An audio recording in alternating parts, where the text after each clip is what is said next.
அன்பின் நல்ல ஆண்டவரே, இந்த ஆசீர்வாதமான இந்த வேலைக்காக நன்றி செலுத்துகிறோம். இந்த வேளையில் கூட உம்முடைய நாமத்தை பிரஸ்தாபப்படுத்த நீர் எங்களுக்கு கொடுத்த நல்ல வாய்ப்புக்காக நன்றி செலுத்துகிறோம். வார்த்தையை தியானிக்கின்ற பொழுது நீர் எங்களோடு பேசும்படிக்கு செபிக்கிறோம். இயேசுவின் நாமத்தில் பிதாவே, ஆமென். இந்த நாளில் நாம் பிரித்தெடுத்தல், செப்பரேட்டட் என்கிற தலைப்பை கொண்டு ஆண்டோடைய வார்த்தையை தியானிக்க போகிறோம். இன்றைக்கு என்ன வார்த்தை? பிரித்தெடுத்தல். இன்றைக்கி நம்முடைய வாழ்க்கையில் பார்க்கின்ற பொழுது ஆண்டவர் ரட்சிக்கப்படுகிறவர்களை அனுதினம் சபையில் சேர்த்து வந்தார். ரட்சிக்கப்படுகிற அநேகரை ஆண்டவர் என்ன செஞ்சார்? சபையில் சேர்த்து வந்தார். சபை என்பது பிரித்தெடுக்கப்பட்ட கூட்டத்தார் கூடுகின்ற ஒரு இடம். அப்போ ரட்சிக்கப்படுகிறவர்கள் சபையில் சேர்க்கப்பட்டார்கள். பிரித்தெடுக்கப்பட்டவர்கள் கூடுகிற இடம் சபை. அப்போ இன்றைக்கு ரட்சிப்பு என்பது நமக்கு சொந்தம், பிரித்தெடுப்பல் என்பது ஆண்டவருக்கு தேவை. இதுதான் இன்றைக்கு சபையில் ரட்சிக்கப்பட்டவங்களும் வந்திருப்பாங்க, ஆனால் பிரித்தெடுக்கப்படாமல் இருப்பார்கள். அப்போ பிரித்தெடுக்கப்படுகிற நோக்கத்தை சுருக்கம் 3 காரியம் சொல்லி நான் கடன் செல்ல இருக்கிறேன். முதலாவது பிரித்தெடுக்கப்பட்ட நோக்கம், மீட்பின் பணிக்காக ஆண்டவர் பிரித்தெடுக்க விரும்புகிறார். சபையில் ஜனங்கள் வர்றாங்க, விசுவாசிகள் வர்றாங்க, ஞானஸ்நானம் எடுக்கிறாங்க, ராபோஜனம் எடுக்கிறாங்க, போயிடுறாங்க. ஆலயத்துக்கு வர்றாங்க, செய்தி கேட்குறாங்க, எல்லாம் சரிதான். ஆனால் பிரித்தெடுக்கப்பட்ட அனுபவம் இல்லை. இன்றைக்கு சபைக்கு என்ன தேவை? பிரித்தெடுக்கப்பட்ட அனுபவம் தேவை. யாத்திராகமத்தில் 2ஆம் அதிகாரத்தில் 1-12 வரை நீங்கள் வீட்டில் போய் வாசிங்க. அங்கே ஆண்டவர் சொல்லுகிறார், உன்னை பார்வோனிடத்திற்கு அனுப்புவேன் வா என்றார்.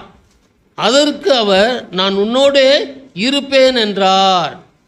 பாருங்க, வா என்று மோசேயை கூப்பிடுகிறார், நான் உன்னோட கூட இருப்பேன் என்று சொல்லுகிறார்.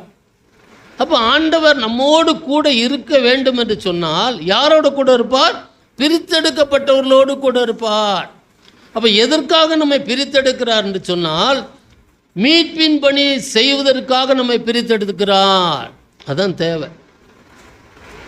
நம்மை ஆண்டவர் பிரித்தெடுக்க விரும்புகிறார், சபையில் பிரித்தெடுக்க விரும்புகிறார். இன்றைக்கு அநேக பிரித்தெடுக்கப்படாத ஒரு அனுபவத்தை பெற்றுக்கொள்ளாதனால்தான் நம்முடைய வாழ்க்கையின் மூலமாக மீட்பின் பணி செய்ய முடியவில்லை. ஸ்டான்லி அண்ணன்ட்ட ஒரு தடவை பேசிக்கிருந்தேன். அவங்க சொன்னாங்க, ஸ்டான்லி அண்ணன் சொன்னாங்க, தம்பி பைபிள் கிறிஸ்தவனா வாழணும்னு சொன்னாங்க. எழுந்துட்டேன், உடம்பு ஆடி போச்சு. என்ன கிறிஸ்தவன், சிஎஸ்ஏ, ஆர்சி, பந்தயம் இப்படித்தான் நான் கேள்விப்பட்டிருக்கேனே தவிர பைபிள் கிறிஸ்தவனாய் வாழணும் அண்ணன் கற்றுக் கொடுத்தார். அதான் பிரித்தெடுக்கப்பட்ட அனுபவம். ஒரு முறை நான் ஈரோடுக்கு போனேன். ஈரோடுக்கு போகும்போது ட்ரெயினில் போயிட்டுருக்கிறேன். ஒருத்தர் என் பக்கத்தில் உட்காந்துருக்கிறார். நான் அமைதியாக இருந்தேன்.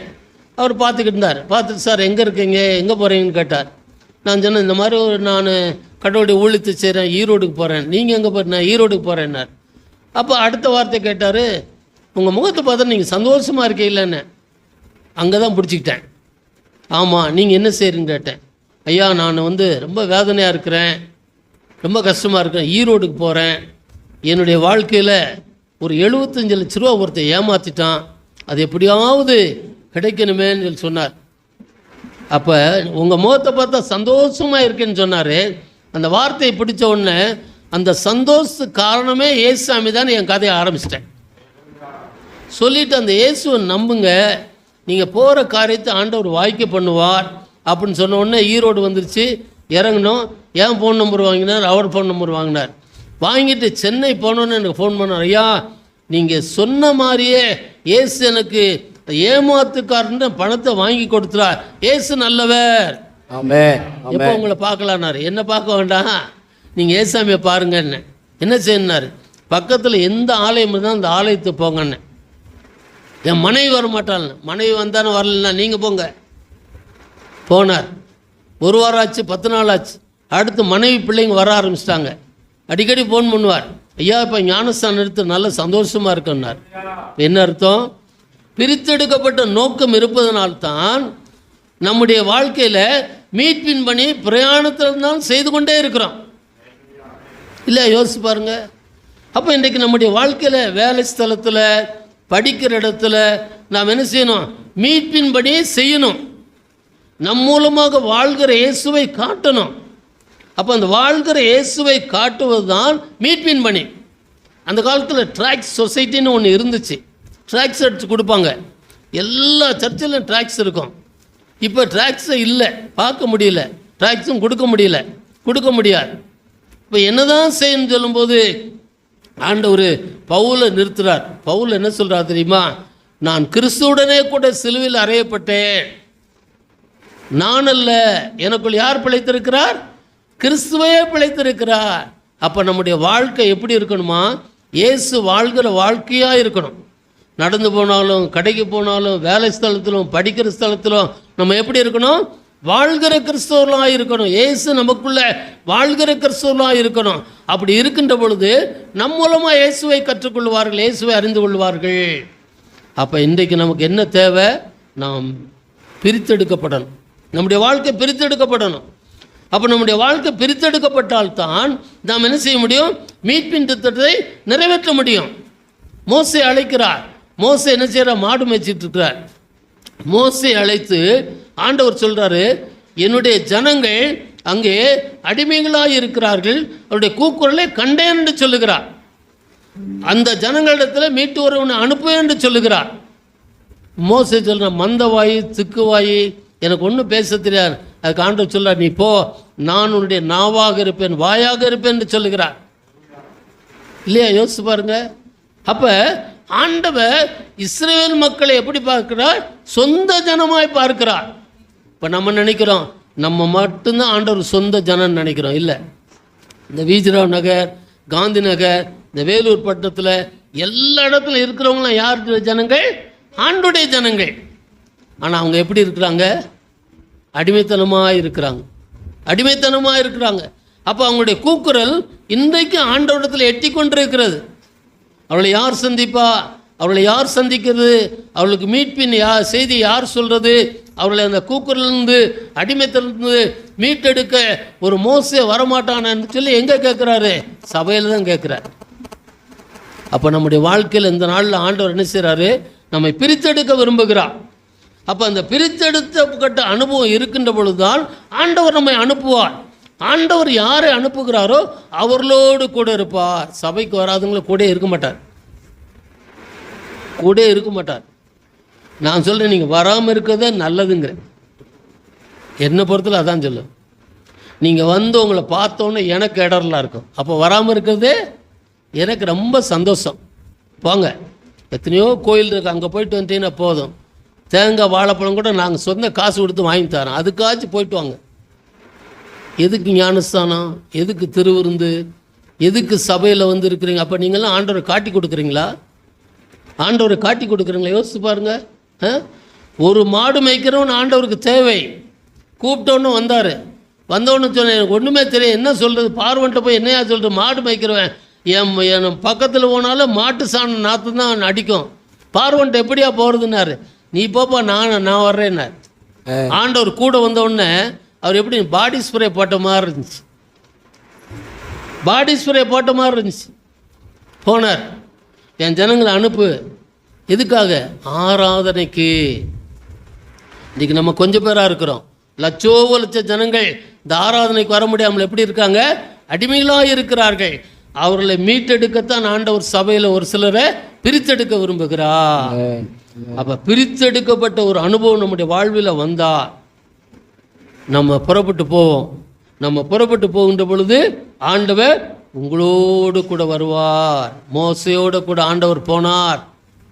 மோசையோடு கூட ஆண்டவர் இருந்தார். அப்போ பிரித்தெடுக்கப்பட்ட பிள்ளைகளோடு தான் ஆண்டவர் இருப்பார். ரட்சிக்கப்பட்டவங்க நீங்கள் ஆண்டவரோடு கூட இருக்கணும். அவர் உங்களோடு வரணும்னா நீங்கள் என்ன செய்யணும்? பிரித்தெடுக்கப்படணும். அப்போ பிரித்தெடுக்கப்பட்டவங்க சும்மாவே இருக்க மாட்டாங்க. பணியாற்றுறது சும்மாவே இருக்க மாட்டாங்க. யோசிச்சு பாருங்கள், சும்மாவே இருக்க மாட்டாங்க. அவங்க அந்த இடத்துல ஒரு ஐக்கியத்தை உருவாக்குவாங்க. திருவண்ணாமலை போனேன். திருவண்ணாமலையில் ஒருத்தரை சந்தித்தேன். அங்கே ஒருத்தர்கிட்ட ஜெபம் பண்ணிவிட்டு ஒரு கிறிஸ்தவர்கிட்ட சொன்னேன், நீ லஞ்சம் வாங்குறியானே? ஆமாம், நிறைய வாங்குறேன்னாரு. அதோடு உன் குடும்பம் வழங்கா போகும், இன்றைக்கி ஆண்டவர் ஏற்றுக்கொள்னு கூட்டிகிட்டு வந்து அந்த பாத்ரூம் சைடு போய் முழங்கால் பட்டிட்டு ஜெபம் பண்ணி அவளை ரட்சிப்பில் நடத்தினேன். அன்னைக்கே நடத்தினோடனே அவரை ஒப்பு கொடுத்துன்னு தேம்பி அழுதார். தேம்பி அழுந்த உடனே ஒரு 5 வருஷம் கழிச்சு திருவண்ணாமலை கலெக்டர் ஆஃபீஸ் போகிற அங்கே ஒரு ஜெபக்குழு நடத்துகிறார். யோசித்து பாருங்க, அருமையான தேவனுடைய பிள்ளைகளை ஆண்டவர் நம்ம இந்த நாளில் பிரித்தெடுக்க விரும்புகிறார். 2வது காரியம் எதற்காக பிரித்தெடுக்க விரும்புகிறாரா? ஆத்தும ஆதாய பணி செய்ய பிரித்தெடுக்கிறேன். முதல் காரியம் மீட்பின் பணி. மக்கள் ஆராதனைக்கு வராமல் இருக்கிறாங்க. அந்த ஜனங்களை என்ன செய்யணும்? நம்ம போய் கூட்டிகிட்டு வரணும். எதுக்காக? ஆராதனைக்கு வரணும்னு சொல்லி மோசே ஆண்டவரை அழைத்து அனுப்புகிறார்.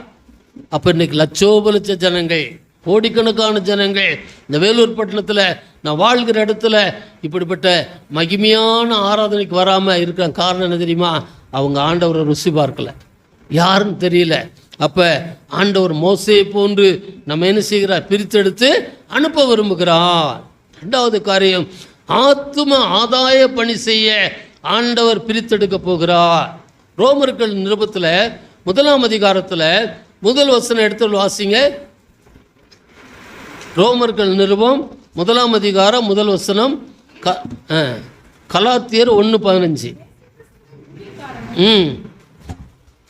இயேசு கிறிஸ்துவின் ஊழியக்காரனும் அப்போஸ்தலன் ஆகும்படி அழைக்கப்பட்டவனும் தேவனுடைய சுவிசேஷத்திற்காக பிரித்தெடுக்கப்பட்டவனுமாகிய பவுல். பாருங்க, கலாத்தியர் 1:15. நான் என் தாயின் வயிற்றிலும் இருந்து முதல் என்னை பிரித்தெடுத்து தம்முடைய கிருபையினால் அழைத்த தேவன். ஆமென். பாருங்கள், பரிசுத்த பவுல் ரோம சபைக்கும் கலாத்திய சபைக்கும் எழுதுகிறார். என்ன எழுதுகிறார்? இயேசு கிறிஸ்துவின் ஊழியக்காரனும் அப்போஸ்தலனாகும்படி அழைக்கப்பட்டவனும் தேவனுடைய சுவிசேஷத்திற்காக பிரித்தெடுக்கப்பட்டவன். அந்த பவுலை குறித்து நம்ம சொல்ல போனால் எவ்வளோ சொல்லலாம். சபையை துன்பப்படுத்தினான், கிறிஸ்தவர்களை அடித்து நொறுக்கினான், வேதனைப்படுத்தினான், பலவிதமான காரியங்கள் சுவிசேஷத்துக்கு விரோதமாக செயல்பட்டவன் பவுல். ஆனால் என்ன எழுதுகிறார் பாருங்க, இயேசு கிறிஸ்துவின் ஊழியக்காரனும் அப்போஸ்தலனாகும்படி அழைக்கப்பட்டவனும் தேவனுடைய சுவிசேஷத்திற்காக பிரித்தெடுக்கப்பட்டவனுமாகிய பவுல் என்று எழுதுகிறார். அடுத்த காரியம், என்னை பிரித்தெடுத்த, பாருங்கள், தாயின் வயிற்றில் இருந்தது முதல் என்னை ஆண்டவர் பிரித்தெடுத்தார். அப்போ பவுல் அவ்வளோ பெரிய பரிசுத்தவான் அப்போஸ்தலன் ஆகிவிட்டான்னு சொன்னால் அவனுடைய வாழ்வில் இருந்த உன்னதமான அனுபவம் என்ன? பிரித்தெடுக்கப்பட்ட ஒரு அனுபவம். விசுவாச வாழ்வில் நாம் வளர வேண்டும் என்று சொன்னால், ஆண்டவருக்கு பயன்பட வேண்டும் என்று சொன்னால் நம்முடைய வாழ்வில் பிரித்தெடுக்கப்படணும். அப்போ பிரித்தெடுக்கப்பட்டால்தான் நாம் என்ன செய்ய முடியும்? அந்த ஆத்தும ஆதாய பணியை நாம் செய்ய முடியும். அதற்கு பாருங்க, ஆண்டவராக இயேசு கிறிஸ்து சொல்கிறார் பாருங்க, மத்தேயு எழுதின சுவிசேஷத்தில் 4ஆம் அதிகாரம் 18லேருந்து 22 வரை நீங்கள் வாசித்து பார்த்தீங்கன்னா, அங்கே கலிலேயா கடலோரமாக ஆண்டவர் போகிறார். போய் அப்படியே கடற்கரையில் சுற்றி பார்க்குறார், என்ன நடக்குன்னு பார்க்குறார். நம்ம பீச்சில் போய் என்ன செய்வோம்? நம்ம சுற்றி பார்ப்போம். வெங்கடேஷ் மாதிரி ஆளில் போனால் வெங்கடேஷை நாங்கள் தேடணும், கடலே மொத்தம் அளந்துட்டு வந்துடுவார் இல்லையா?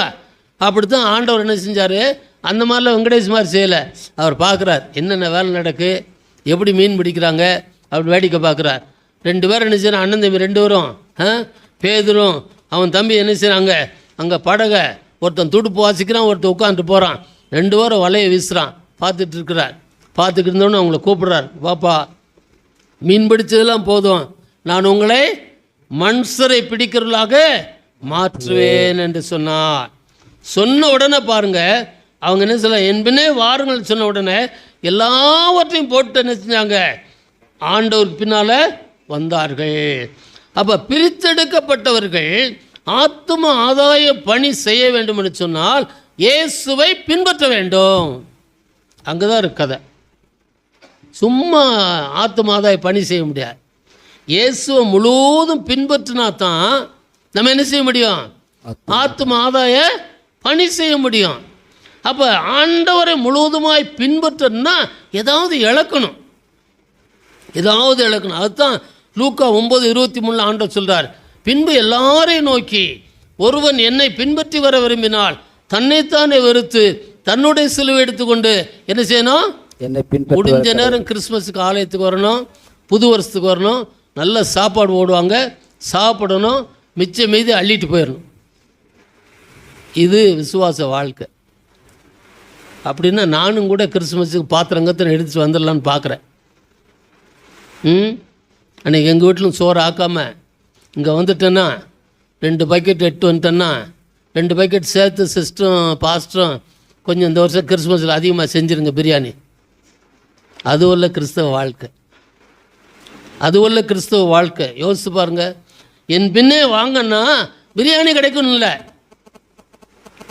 எல்லாவற்றையும் விட்டுட்டாங்க, வலையை விட்டாங்க, படகு விட்டாங்க, ஆண்டவரை பின்பற்றி போகிறாங்க. எதுக்காக?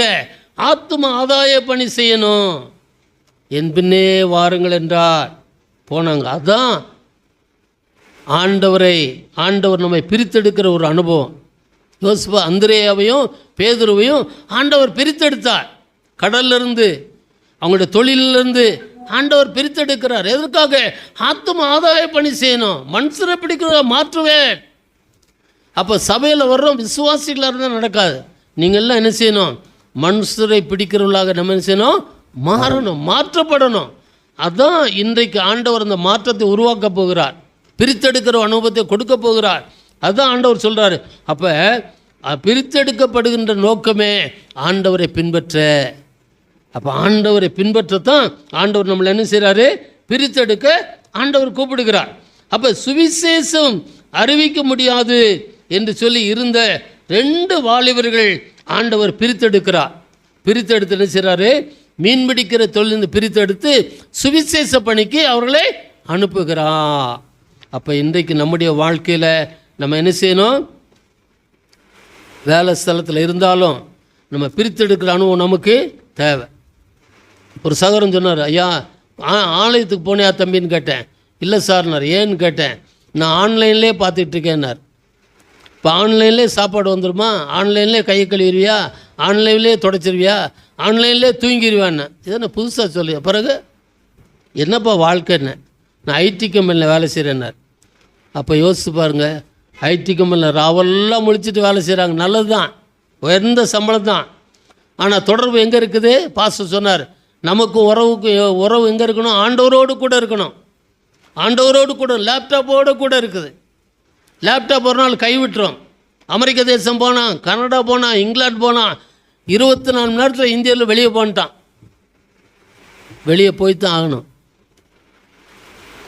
சுவிசேஷம் கொண்டு வந்த தேசங்கள் தீட்டுப்பட்டாயிற்று. இன்றைக்கு தான் விழிச்சுக்கிட்டான். அதை விழிப்பாகிறதுக்கு ஒரு மனுஷன் சாக வேண்டியது இருந்துச்சு. ஒரு மனுஷன் சுடப்பட்டு சாக வேண்டியது இருந்துச்சு. அந்த மனிதன் சுடப்பட்டு செத்த பிற்பாடு தான் அமெரிக்க தேசத்தில் இப்போ தான் எழுப்புதல் வருது. யோசிச்சு பாருங்க. 90 முழ சிலை உருவாக்குனாயா? முதல்ல அதை காலி பண்ணுன்ட்டான். நீங்கள் நானும் ஜெபம் பண்ணியிருக்க மாட்டோம். யோசிச்சு பாருங்க. ஒரு மனிதன் மரிக்க தேவைப்பட்டது, மரித்தான். கோதுமை மணியாய் வாலிபது 31 வயது மனிதன், தேவ மனிதன் மரித்தார்.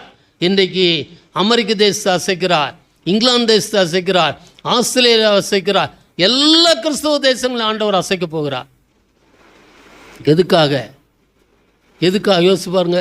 தேவனுடைய திட்டம் நிறைவேறணும், மீட்பின் திட்டம் நிறைவேறணும், ஆத்தும ஆதாய பணி நிறைவேறணும், அந்த பணிகள் செய்யணும், ஆண்டவரை பின்பற்றணும். அப்போ பிரித்தெடுக்கப்பட்ட நோக்கமே ஆண்டவரை உண்மையாய் பின்பற்றுறது. ஞாயிற்றுக்கிழமை ஒரு வீட்டில் சாவு வந்துருச்சுன்னா ஆலயத்துக்கு வர மாட்டாங்க. என்ன சமாச்சாரம்? ஐயா ஒரு டெத்து வந்துச்சு, அதனால் போயிட்டேன். என்னுடைய நண்பர் மெதடிஸ்ட் சர்ச்சில் பாஸ்டராக இருந்தார், ஒரு மிஷனரி போதர், எங்களை மாதிரி மிஷனரி பாஸ்டர். தீக்காவிலிருந்து ஆண்டவரை ஏற்றுக்கொண்டு வந்த மனுஷன். பர்னீஸ்வரத்துக்கு கன்வென்ஷன் கூப்பிட்டு வந்தேன். நானும் அவரும் கூட்டம் நடத்திட்டுருக்கோம். டெலகிராம் வருது, உங்கள் அப்பா இறந்துட்டார்னு. இவர் உடனே எழுதி கொடுக்குறார், மரித்தோரை அடக்கம் பண்ணட்டும், போட்டு டெலகிராம் அடிச்சிருந்தார். மரித்தோரை அடக்கம் பண்ணட்டும் செக்ஷன் போய் அடிச்சுட்டு வந்தான். வேலூரில் போய் 4 நாள் கழிச்சு தான் அவங்க அப்பாவுக்கு போனார். அதான் ஊழியம், அதான் பிரித்தெடுக்கப்பட்ட அனுபவம். சாவுக்காக ஆலயத்தை விடக்கூடாது. நீங்கள் மதுரை போனீங்கன்னா போய் பாருங்கள், பசுமலையில் வெப் மெமோரியல் திருச்சபைன்னு இருக்குது. அந்த திருச்சபை ஒரு வெள்ளைக்கார ஒரு பாஸ்டர் இருந்தார், அவர் பேர் தான் ரெவரண்ட் வெப். அவர் என்ன செஞ்சார், ஞாயிற்றுக்கிழமை திருவிருந்து ஆராதனை நடத்த போகணும். பார்த்தா மனைவி 5 மணிக்கு இறந்துட்டாங்க. அவரே என்ன செஞ்சார், அந்த பாடியெல்லாம் ரெடி பண்ணி பெட்டில் படுக்க வச்சுட்டு இவர் அங்கி போட்டு ஸ்டோல் போட்டு ஆராதனைக்கு போயிட்டார். ஆராதனைக்கு போய் திருவிருந்து ஆராதனை நடிச்சிட்டார். எல்லாம் முடித்தோன்னு போய் கறி கோழி மீன் வாங்கலான்னு எல்லாம் யோசிச்சுட்ருக்காங்க. அவர் வெளியில் வந்து ஒரு சிறிய அறிவிப்புனார். என்னன்னார், நம்முடைய பாஸ்டர்மா கர்த்தருக்குள் நித்திரையாகி விட்டார்கள் என்பதை சந்தோஷத்தோடு தெரிவித்துக் கொள்கிறேன். உயிருள்ள சபையாக இருக்கிறது. இன்றைக்கும் யோசிச்சு பாருங்க, சொந்த மனைவி இறந்துட்டாரையா, அவர் ஆராதனை நடத்தாமல் இருக்கலாம். யோசிச்சு பாருங்க, ஆராதனை நடத்தாமல் இருக்கலாம். இன்றைக்கு அந்த திருச்சபை பேசி கொண்டிருக்கிறது. யோசிச்சு பாருங்க, பருமையான தேவனுடைய பிள்ளைகளை, மரணத்தை சொல்லிக்கூட ஆலய ஆராதனை நாம் புறக்கணிக்கக்கூடாது. ஆசீர்வாதத்தை இழந்து போவோம். அதனால் இன்றைக்கு நம்முடைய வாழ்க்கையில் ஆண்டவர் பிரித்தெடுக்க விரும்புகிறார்.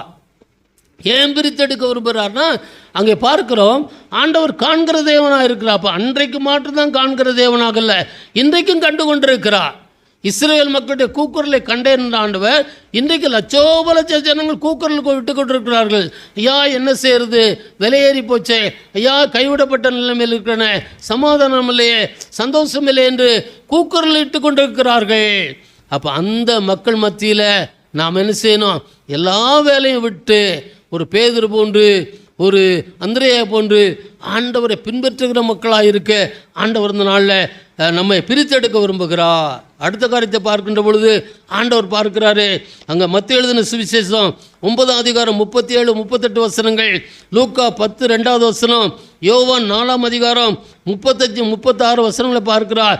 ஆண்டவர் பார்க்கிறார், அறுப்பு மிகுதி வேலையாட்களோ கொஞ்சம்.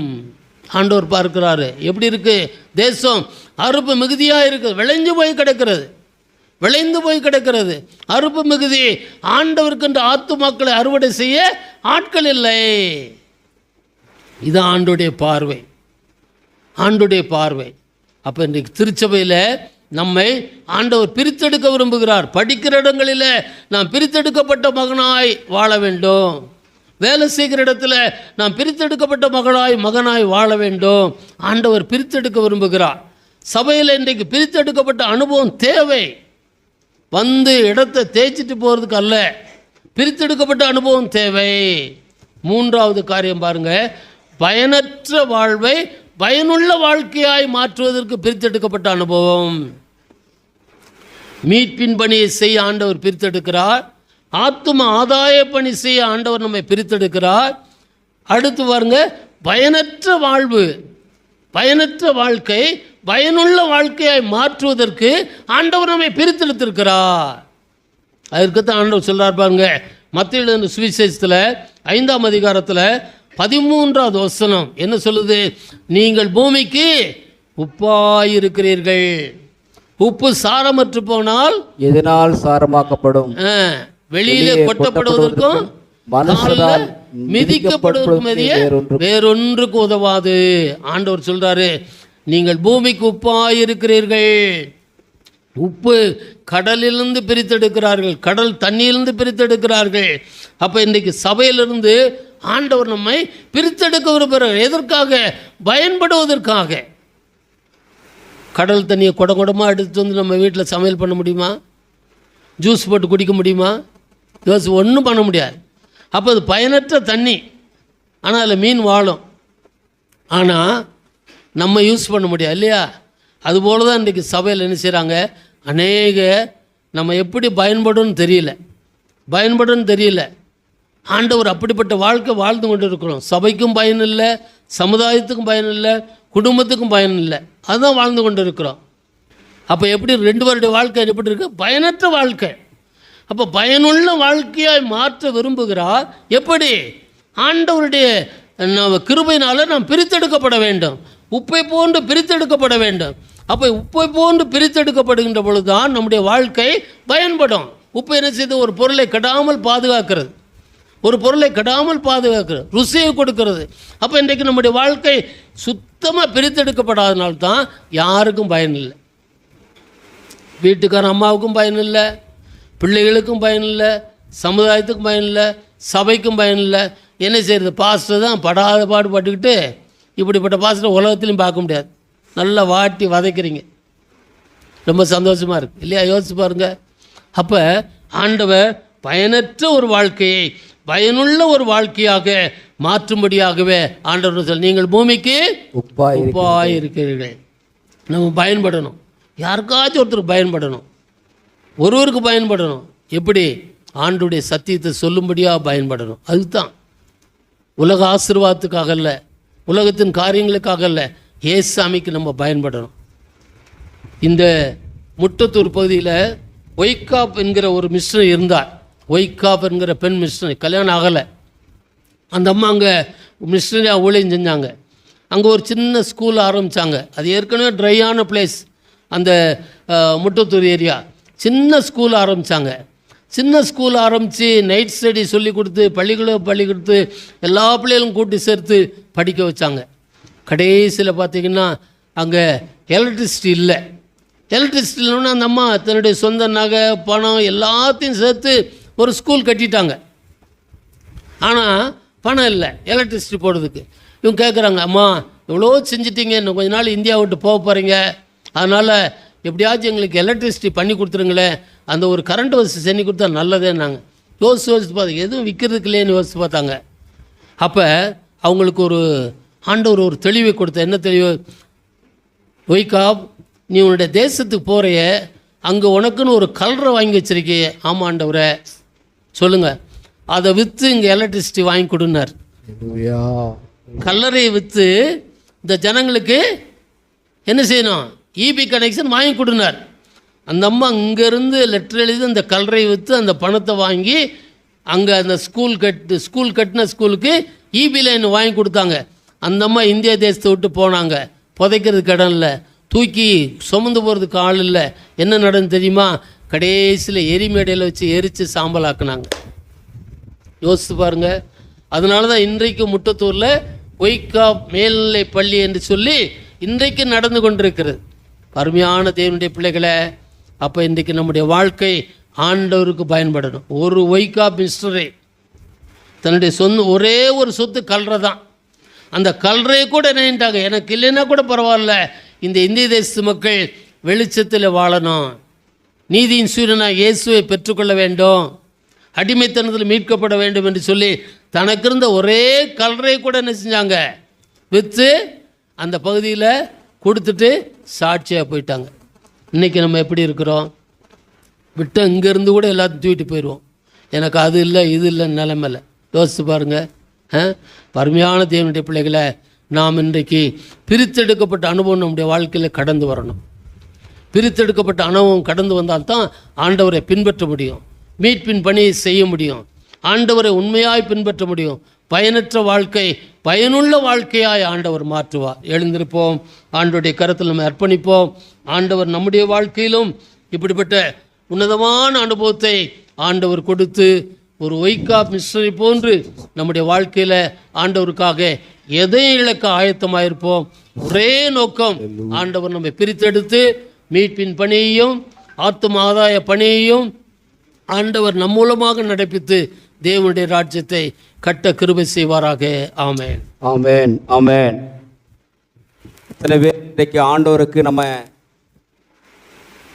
நான் கடவுளுடைய ஊழியத்தை செய்யணும்னு ஆசைப்படுறேன், என்னை ஆண்டவர் கொடுக்குறேன், சொந்த தனக்குன்னு வச்சிருந்த கல்லறை கூட விற்று கர்த்தருக்காக வைராக்கியம் பாராட்டின தெய்வ மனிதர்கள் உண்டு. இன்றைக்கு நம்முடைய வாழ்வு எப்படி இருக்கிறது? நாதாவும் திருக்கரத்தின் இசைக்கருவேனா நாள்தோறும் பயன்படுத்தும் உந்தன் சித்தம் போ. நாதாவும் திருக்கரத்தின் இசைக்கருவேனா நாள்தோறும் பயன்படுத்தும் உந்தன் சித்தம் போ. நிந்தைகள் நெருக்கம் துன்பங்களே துதி பாடி மகிழ்ந்திருப்பே. நிந்தைகள் நெருக்கம் துன்பங்களே துதி பாடி மகிழ்ந்திருப்பே. கிருபை ஒன்றே போதுமையா, உம் கிருபை ஒன்றே போதுமையா. நாதா உம் திருக்கரத்தின் இசைக்கருவேனா, நாள்தோறும் பயன்படுத்தும் உந்தன் சித்தம் போ.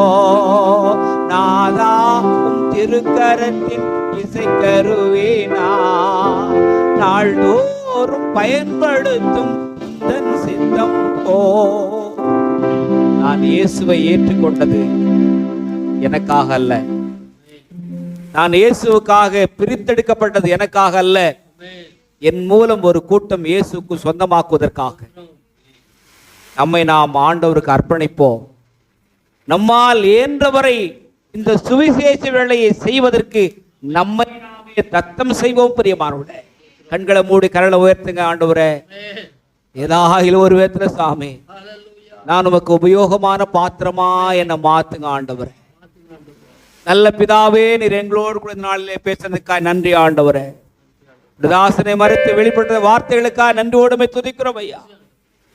ஆண்டவரே, எத்தனையோ மிஸ்டரிமார்கள் தங்களுடைய உடைமைகளை, பொருட்களை ஆண்டவரே, தங்களுடைய வாழ்க்கை ஆண்டவரே உமக்கென்று தத்தம் செய்த ஆண்டவரே, உடைய ஊழியத்தை செய்த ஆண்டவரே, திருச்சபைகளை கட்டியிருக்கார்கள் சுவாமி. எங்களுக்கு அந்த தரிசனத்தை தார், அந்த வாரத்தை தார், உணர்வை தாரும் ஆண்டவரே. எங்களை அர்ப்பணிக்கின்றோம், உமக்கு நாங்கள் மகிமை செலுத்துகின்றோம். அந்த ஒவ்வொருவரையும் பிதா, குமாரன், பரிசுத்தாவின் நாமத்தின் பேரால் வாழ்த்தி ஆசீர்வதிக்கின்றோம். உலகளாகிய பெற்றோர்களுக்காக, பெற்றோர்களுக்காக ஆண்டவரே, எங்கள் தாத்தா பாட்டிமார்களுக்காக நன்றி சொல்கிறோம் ஆண்டவரே. விசேஷமாக முதியோர் இல்லங்களிலே வாழ்கிற ஒவ்வொரு மக்களுக்காக நன்றி சொல்கிறோம் ஆண்டவரே. உடைய பாதுகாப்பு, உடல் ரீதியான பாதுகாப்பு, மன ரீதியான பாதுகாப்பு, பொருளாதார ரீதியான பாதுகாப்பு சாமி கர்த்தாவே, உடைய பள்ளிகளுக்கு தந்து ஆதரவு தரும்படியாக சமூகத்தில் படுக்கின்றோம். எல்லா பிள்ளைகளுக்கும் ஐயா தங்கள் பெற்றோர்களை ஆண்டவரே, முதியோர்களை கவனிக்க வேண்டும் என்ற உணர்வை தரும்படியாக நாங்கள் ஜெபிக்கிறோம் ஆண்டவரே.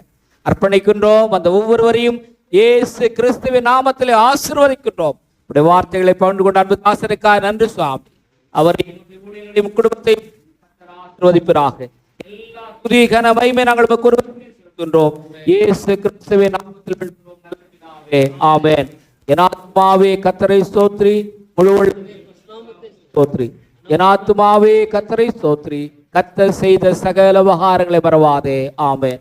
நம்முடைய ஆண்டவராகிய இயேசு கிறிஸ்துவின் கிருபையும் பிதாவாகிய தேவனுடைய அன்பும் தூய ஆவியருடைய அருளும் ஆசீர்வாதம் பாதுகாப்பும் நம் அனைவரோடும் உலகம் முழுவதும் பரவிக்க அனைத்து மூத்த குடிமக்களோடும் இன்றும் என்றும் சதா காலத்தில் நிலைத்திருப்பதாக.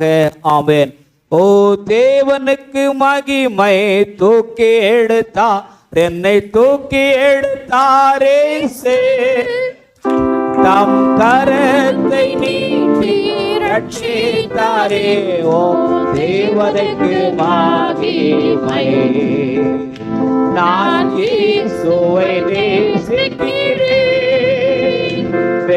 மேலும் நேசிக்கிறேன். அக்கரையில் நான் அவரை என்றும் வாழ்த்துவேன். அக்கரையில் நான் அவரை என்றும் வாழ்த்துவேன். எல்லா பிள்ளைகளுக்கும் ஒரு அறிவிப்பு. உங்க வீட்டுல தாத்தா பாட்டிங்க இருப்பாங்கன்னு சொன்னா ஒரு நல்ல அழகா ரோசா பூ வாங்கின்னு போயிட்டு கையில கொடுத்து அவங்கள மொத்தம் கொடுங்க. எத்தனை பேர் செய்ய போறீங்க? அல்லேலூயா. நம்ம வீட்டுல முதியோர்கள் யாராக இருப்பாங்கன்னு சொன்னா அவங்கள கை குலுக்கி சந்தோஷப்படுத்தி, நீங்க எங்க வீட்டின் ஆசீர்வாதம், நாங்க ஆசீர்வாதமா இருக்கு சொன்னா உங்க தயவும் உங்களுடைய வார்த்தைகளும் உங்களுடைய பாதுகாப்பு தான் எங்களுக்கு சொல்லி அவங்கள நீங்க பெருமைப்படுத்துங்க. நீங்க ஆசீர்வாதமா இருப்பீர்கள். பக்கத்துல கை கொடுத்து சொல்லுங்க, நீங்க ஆசீர்வாதமா இருப்பீங்க. அல்லேலூயா. ஆண்டவர் சொன்னார், உங்களை ஆசீர்வதிக்கிறவளை நான் ஆசீர்வதிப்பேன், நீ ஆசீர்வாதமாக இருப்பாய் என்று கர்த்தர் சொன்னார். அல்லேலூயா. கர்த்தருடைய நாமத்திலே உங்களை நான் வாழ்த்துகின்றேன். ஆண்டவர் இந்த வாதம் முழுவதும் எல்லா விதமான வாதைகளுக்கும் பிணிகளுக்கும் உங்களை நீங்களாக்கி ரட்சித்து பாதுகாப்பராக.